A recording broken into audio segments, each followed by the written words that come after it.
Hi friends, இன்றைக்கி நம்ம வீடியோவில் என்ன பற்றி பார்க்க போகிறோம்னா ஒரு வருத்தமான ஒரு நிகழ்ச்சி தான். ஏன்னு பார்த்தீங்கன்னா, நான் அந்த ஆற்றுல வந்து சின்ன வயசில் குளித்து விளையாடிட்டு இருந்தேன். இப்போ இந்த ஆற்றுல பார்த்தீங்கன்னா எப்போ தண்ணி விடுவாங்க, குப்பையை போடலான்னு இருக்கிறாங்க.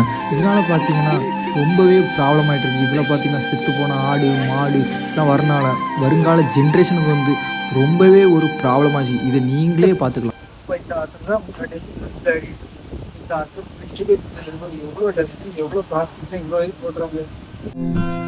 ஆறு இருக்கும் பக்கத்துல ஊரு வானுச்சு, வரலாறு சொன்னுச்சு.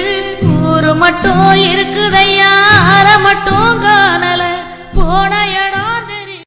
நாகர்கோவில் மாநகராட்சி அதிகாரிகள் யாராவது இந்த வீடியோ பார்த்தீங்கன்னா இதளவு இந்த ஆற்ற தூர்வார கொஞ்சம் ஹெல்ப் பண்ணுங்க. இதில் செத்து போன நாய், வீட்டில் உள்ள வேஸ்ட்டுகள் எல்லாம் போடுறதுனால பார்த்தீங்கன்னா மக்களுக்கு வந்து ரொம்பவே நோய்கள் வந்து அதிகரிக்கும். இதில் ருச்சியில் தவிர்ப்பதற்கு